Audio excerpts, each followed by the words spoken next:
Hi, Aggies. It's Chancellor May and LeShelle, and it's time for Thursday Thoughts. Black History Month, also known as Black Futures Month, is here, and I'd like to encourage you to check out a few events and support some of the on-campus organizations like the Center for African Diaspora Student Success, the UC Davis Cross-Cultural Center, and the Black Engineers Association, just to name a few. I know the UC Davis Black Student Union already has some events posted, and the UC Davis main social media channel will be posting some as well. So please check those out, and now on to your questions. First question says, it's Black History Month. Mm-hmm. So who would you say has influenced or impacted you the most? You want to go first? No, you go first. I'm sure you have something. All right.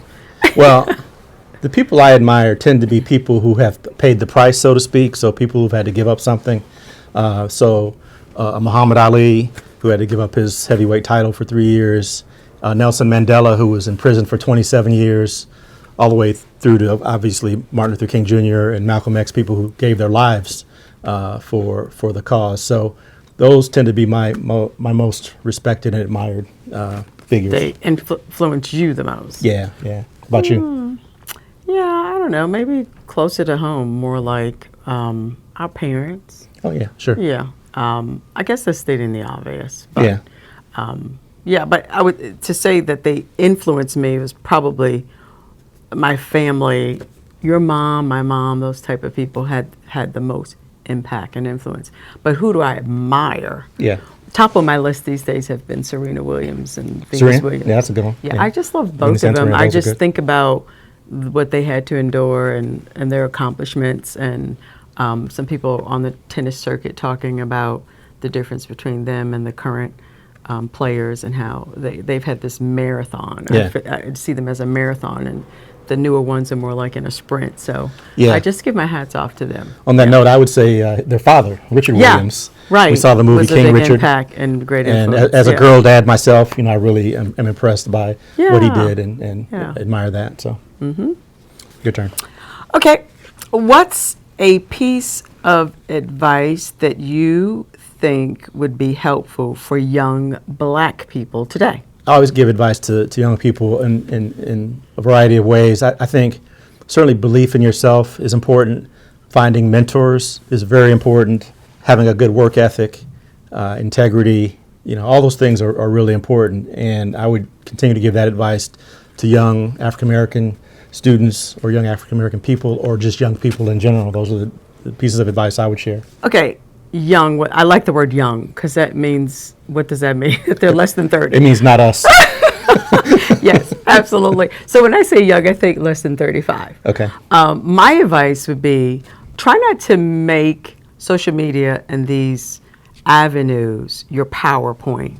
Yeah. Build your power so you're seated at the table so that you're not just, social posting, making a statement that way. Sometimes a statement could be made in building a position that you're in. Because see, you're in the room where it happens. Right. I've been in the room where it happens. It's good to voice your opinion and protest and do different things for Black Lives Matter and different things like that. But just make sure you do that, but also build your power. Don't let the trolls get to you. I think that's important, especially these days. I'm feeling that myself. Yeah. You might know about this. You have to be able to also know when you need to get help, and you have to check on each other and try to uplift each other and worry, about take care of your mental health. Right. And that's really important. Yeah, I think people rely on social media too much to do anything. You're right. Just make sure you're in the room studying, working hard, doing these things to build your power, because the power is not hidden behind Facebook and these different things. So I agree. Anyway, that's my point. Yeah. Any books you can recommend by Black authors? Want me to start? Yeah, you start. Well, this is relevant because our book for the campus this year is How to Be an Antiracist by Ibram Kendi. Oh. And although it's not happening Black History Month, he is coming to speak to the campus in March. So that would be one I would recommend right off the top of my head. Oh. Well, this has been on the forefront of my mind just recent because my cousin wrote a book about poetry, and he's only 35. Yeah. But I had to remind everybody there was a Nikki Giovanni. She was an excellent poet. So that's been on my mind recently. So Nikki Giovanni is your answer. I think that's a good answer. And my cousin who's only 25. Yeah. Yeah. You should give him a plug. What's the name of his book? It's called No. Oh my God! How about his name? Kendall Gillespie. Kendall Gillespie. Get his book on poetry. Kendall Gillespie. Kendall Gillespie. His book. I think you're doing a great job. Not being sarcastic, just letting you know. That's not coming from me. That's from somebody else, right? I know, because if it was you, it'd be sarcastic. So, thanks for the good uplifting words and compliments. We're really working hard for the university, not just me, not just LeShelle, the whole leadership team. This is difficult times. There are really no right answers, but we're doing the best we can for you. Just know that we keep you, our students, our faculty, our staff at the top of mind all the time. That's right. really all I think about every day, is how to make your lives better. Now, some occasionally disagree with the choices that we make, and I get that, and that's fine, but please know that it comes from, every choice that we make comes from the best of intentions. So that's it for this week in Thursday Thoughts. So again, stay healthy and stay safe, and go Aggies. Oh my God, already. All right, we'll cut that. We'll have to edit that out.